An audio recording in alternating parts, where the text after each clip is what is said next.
네, 안녕하십니까. 개혁책방 개혁신학을 읽어주는 남자 개남이 오랜만에 인사드립니다. 자, 오늘은 드디어 벨기에 신앙고백서 마지막 부분이죠. 제 37조 최후 심판에 관해서 이렇게 우리가 살펴보고자 영상을 찍게 되었습니다. 먼저 우리가 마지막 부분을 살펴보기 전에 우리가 그동안에 배웠던 전체의 어떤 내용들을 한번 더듬어 보는 시간을 갖고자 합니다. 벨기에 신앙고백서의 전체적인 구조를 먼저 함께 살펴보고 마지막 최후 심판을 살펴보도록 하겠습니다. 자, 벨기에 신앙고백서는 전체 어떤 조직신학 전체 부분을 매우 아름답게 또 이렇게 고백하고 표현하고 있습니다.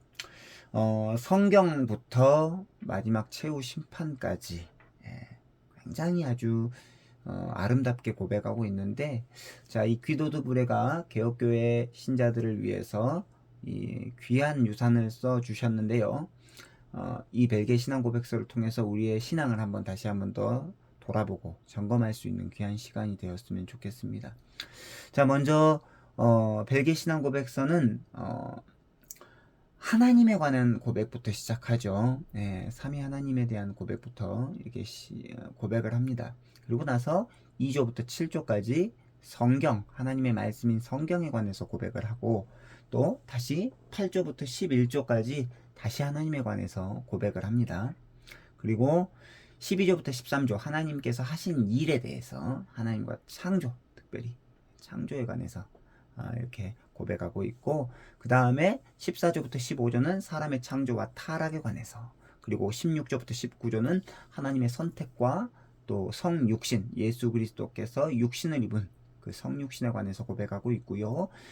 예수 그리스도를 통한 구속에 대해서 20조부터 21조 고백하고 있고, 구속 사역을 통한 구원이 22조부터 26조까지 고백하고 있습니다. 27조부터 32조는 교회에 관해서 고백하고 있고, 33조부터 35조는 성례에 관해서 고백하고 있고, 36조는 시민 정부에 관해서, 그리고 37조, 오늘 이제 우리가 살펴보겠죠. 최후 심판에 관해서 살펴보도록 합니다. 자, 1조부터 36조는 과거부터 현재까지 일어난 사건, 그리고 일어나고 있는 사건에 관한 내용입니다. 그런데 이제 오늘 우리가 살펴볼 37조는 마지막 때 일어날 사건입니다. 성경은 마지막 때 일어날 사건을 크게 세 가지로 말씀하고 있는데, 바로 예수 그리스도께서 다시 오실 것이다 라고 하는 예수 그리스도의 재림이다라고 하는 거죠. 그리고 몸의 부활이죠. 어, 신자의 죄를 위하여 죽으시고 부활하신 예수님, 예, 그 예수님, 그 예수님을 믿는 신자들은요, 이제 마지막 때 어떻게 됩니까? 예수 그리스도께서 다시 올 때 신자들도 부활하신 예수님처럼 부활하는데, 어떻게 부활하냐면 몸의 부활을 경험하게 됩니다. 예, 죄가 없는 영화로운 몸의 부활, 예, 몸의 부활을 경험하게 되죠. 그리고 이제 마지막 때 일어날 일 세 번째가 최후 심판입니다. 예수 그리스도께서 다시 오시는 목적이 뭐냐면 바로 최후 심판이죠. 남자나 여자나 어린아이나 상관없이 심판주 되시는 그 주님께서 이들 심판하시기 위해서 오신다라는 것입니다. 자, 보십시다. 자, 그래서 벨기에 신앙고백서 제37조 최후 심판은 이렇게 고백합니다. 마지막으로 우리는 하나님의 말씀에 따라 하나님께서 정하셨지만 모든 피조물에게 알려지지 않은 그때가 이르고, 선택받은 자들의 수가 찰 때 우리 주 예수 그리스도께서 큰 영광과 위엄으로 승천하신 것처럼 육신으로, 그리고 눈에 보이게 하늘로부터 오실 것이라고 믿습니다. 자, 마지막 때 일어날 일이 세 가지라고 제가 말씀을 드렸습니다. 먼저 예수 그리스도께서 다시 오신다. 예수 그리스도의 재림에 관해서 우리가 한번 살펴보도록 하겠습니다. 세상의 종말, 그 마지막 때에 일어날 첫 번째 사건은 뭐냐? 예수님의 재림입니다. 예수 그리스도의 재림, 예수 그리스도의 다시 오심. 그러니까 부활하신 예수 그리스도께서 하늘로 승천하셨던 것을 제자들이 자세히 보았던 것처럼 육신으로, 그리고 눈에 보이게 하늘로부터 구름을 타고 다시 오실 것입니다. 여기서 구름은 대기권에 있는 그런 구름을 말하는 게 아니고 바로 하나님의 영광을 의미합니다. 성막, 출애굽한 이스라엘 백성들이 하나님의 처소로 삼기 위한 성막을 만들고 마지막 이렇게 장면이 어떻게 끝나냐면 출애굽기 마지막 장면, 출애굽기 40장 그 성막이 다 완성되고 나서 하나님의 영광의 구름이 둘러쌉니다. 바로 하나님께서 임재하시고 거하셨다라는 증표죠. 자, 그런데 말이죠. 예수 그리스도께서 다시 오실 때 그와 같은 역사가 일어난다라는 것입니다. 하늘로부터 구름을 타고 다시 오신다라는 이 요한계시록 1장 7절의 말씀, 예수 그리스도의 재림에 대한 말씀은 하나님의 영광 가운데 다시 오실 것이다 라는 의미다라는 거죠. 그런데 예수님이 다시 오시는 그 시기는 모든 피조물들에게 알려지지 않고 감춰졌다라는 것입니다. 마태복음 24장 36절 그러나 그 날과 그때는 아무도 모르나니 하늘의 천사들도 아들도 모르고 오직 아버지만 아시느니라. 자, 아무도 모른다라고 하는 말은 예수님도 모른다라고 하는 의미가 아니고 재림의 결정과 권한이 하나님께 있으므로 피조물들은 알 수 없다라는 의미죠. 자, 그러면 재림의 방식은 어떻게 오실까요? 그러니까 예수님께서 다시 오시긴 하는데 어떤 방식으로 오시느냐? 영광과 위엄을 가지고 육신으로 눈에 보이게. 그러니까 하나님의 구름, 영광의 구름을 타고 오신다. 하나님의 영광과 위엄을 가지고 오신다라는 것이죠. 그리고 육신으로 오시고 또 눈으로 보이게끔 오신다라는 거죠. 이게 바로 이제 인격적 재림이고 영광과 위엄의 재림입니다. 그리고 눈으로 볼 수 있는 재림이다라는 거죠. 그러면 왜 예수님이 오시느냐? 재림의 목적, 최후 심판을 위해서 다시 오신다라는 것입니다. 그래서 벨기에 신앙 고백서는 이렇게 고백합니다. 계속해서 그리스도께서는 당신 자신을 산 사람들과 죽은 사람들의 심판주로 선언하시고 옛 세상을 정결하게 하기 위해서 이 옛 세상을 불태우실 것입니다. 그때에 세상의 시작부터 끝까지 살았던 남자와 여자와 아이들 곧 모든 산 사람들이 이 위대하신 심판주 앞에 자기 스스로 서게 될 것입니다. 그래서 사도신경은 이렇게 고백합니다. 산자와 죽은 자를 심판하러 오실 것을 믿습니다. 예수님께서 오시는 재림의 목적, 다시 오시는 목적은 뭐냐? 산자와 죽은 자를 심판하러 오시기 위해서 다시 오신다라는 거죠. 우리는 그 고백을 믿습니다. 자, 마지막 때 일어나게 될 두 번째 일은 뭐냐면 몸의 부활입니다. 신자는 사도신경을 통해서 몸이 다시 사는 것과 영원히 사는 것을 믿습니다라고 고백하죠. 벨기에 신앙 고백서사의 37조는 이렇게 고백합니다. 그때 이전에 죽은 사람들은 땅으로부터 일어나서 그들의 영혼이 다시 한번 그들이 살았던 바로 그 몸과 연합할 것입니다. 그때 다른 사람들처럼 죽지 않고 여전히 살아있는 자들은 썩어질 것이 썩지 않게 순식간에 변화될 것입니다. 자, 사람이 죽을 때 몸과 영혼이 분리되는데요. 예수님께서 다시 오실 때 죽은 자들은 땅으로부터 일어나게 되고 이미 죽은 자들은 땅에 묻힌 자들 땅으로부터 일어나게 되고 하늘에 있는 영혼과 결합하게 됩니다. 이때 몸은 썩지 않게 부활한 몸을 의미하는 거죠. 예수 그리스도 안에서 죽은 자는 그래서 영광스럽고 강하고 신령한 몸을 가지고 부활하게 됩니다. 몸의 부활이죠. 몸의 부활. 예수님의 재림, 예수님의 다시 오심과 동시에 이 몸의 부활은 일어나게 될 것입니다. 그리고 의인은 생명의 부활로 악인은 심판의 부활로 일어나게 될 것입니다. 그래서 요한복음 5장 29절 선한 일을 행한 자는 생명의 부활로 악한 일을 행한 자는 심판의 부활로 나오리라 라고 말씀하고 있어요. 자, 이 부활을 우리는 믿어야 됩니다. 예.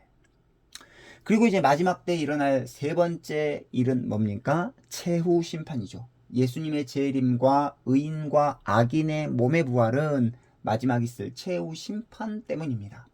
예수님은 이미 죽은 자들과 또 살아있는 자들을 심판하시기 위해 다시 오실 것입니다. 그래서 벨기에 신앙 고백서는 계속 이렇게 고백하고 있습니다. 그리스도께서는 당신 자신을 산 사람들과 죽은 사람들의 심판주로 선언하시고 그때 책들이 펴지고 죽은 사람들이 선악간에 이 세상에서 행한 것에 따라 심판을 받을 것입니다. 정말로 모든 사람들은 자신이 언급한 모든 무익한 말에 책임을 져야 하는데 이것은 세상이 단지 농담과 재미로 여긴 것들입니다. 사람들의 비밀과 외식이 모든 사람들의 눈앞에서 공개적으로 드러날 것입니다. 자, 최후 심판의 결과는 어떤 겁니까? 악인의 영원한 형벌, 의인의 영원한 행복이죠. 그런데 이 최후 심판 때 모든 비밀, 모든 외식이 사람들의 눈앞에 공개적으로 드러납니다. 네. 그래서 그 결과 악한 자들은 영원한 형벌로, 그리고 선한 자들, 의인들은 영원한 행복으로 이렇게 간다라는 거죠. 그래서 벨기 신앙 고백서는 계속 고백합니다. 악한 자들은 유죄가 입증되어 죽지도 않고 오직 마귀와 그의 사자들을 위하여 예비된 영원한 불 속에서 고통받게 될 것입니다. 죽지도 않고입니다. 죽지도 않고. 예. 거기서는 죽지도 않아요.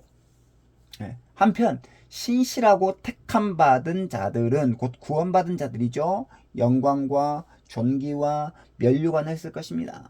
하나님의 아들이 그들의 이름을 인정하실 것입니다. 예. 세상에서 무시당하고 인정받지 못했던 많은 사람들 하나님께서 인정해 주신대요. 예. 하나님께서 그리고 그들의 모든 눈물을 씻기실 것이고 사람의 마음이 결코 생각할 수 없는 그런 영광을 소유하도록 해 주실 것입니다. 우리가 어떤 생각을 하든지 그 생각보다 더 크시고 더 뛰어난 사람의 생각으로는 결코 생각할 수 없는 그런 영광을 소유하도록 마지막 최후 심판 때 해주게 하신다라는 거죠. 기대가 되지 않습니까? 그래서 성도의 죽음은 복된 거다라고 하고 있어요. 자, 이제 드디어 이제 벨기에 신앙 고백서 마지막을 이제 정리하면서 마지막 요점을 정리하고 적용하도록 하겠습니다. 오늘 이제 5가지 한번 살펴보도록 하겠습니다. 하늘로 올라가신 예수님은 마지막 날에 다시 오시는데 심판주로 다시 오실 것입니다. 그런데 예수님께서 다시 오시는 그 날짜, 그 시기는 아무도 모른다라는 거죠. 3번째, 그렇지만 예수님의 재림은 모두가 알 수 있게 눈에 보이게 임할 것이다 라는 거죠.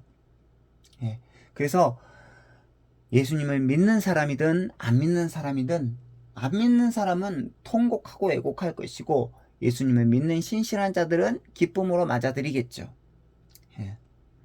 4번째, 예수님의 재림, 그러니까 재림하신 예수님은 이 세상을 선악간에 심판하시는 심판주로 오실 것이다 라는 거죠. 예수님의 재림 때에 이제 모든 사람은 몸의 부활을 경험하게 될 것입니다. 그리고 예수님을 믿는 의인들은 영원한 천국을 약속받게 되고 그렇지 않는 악인들은 영원한 불 속에서 죽지도 않고 고통받게 될 것이다 라는 것이 바로 벨기에 신앙 고백서의 내용이고 성경의 가르침인 줄로 믿습니다. 사랑하는 성도 여러분, 사랑하는 구독자 여러분, 이제 우리가 벨기에 신앙 고백서 마지막 제 37조 최후 심판에 관한 고백을 우리가 살펴보았는데 예수님은 다시 오실 것입니다. 반드시 오실 것입니다. 그러나 그 시기와 기간은 알 수 없고요. 예수님이 눈에 보이게 확실하게 다시 오신다라는 거죠.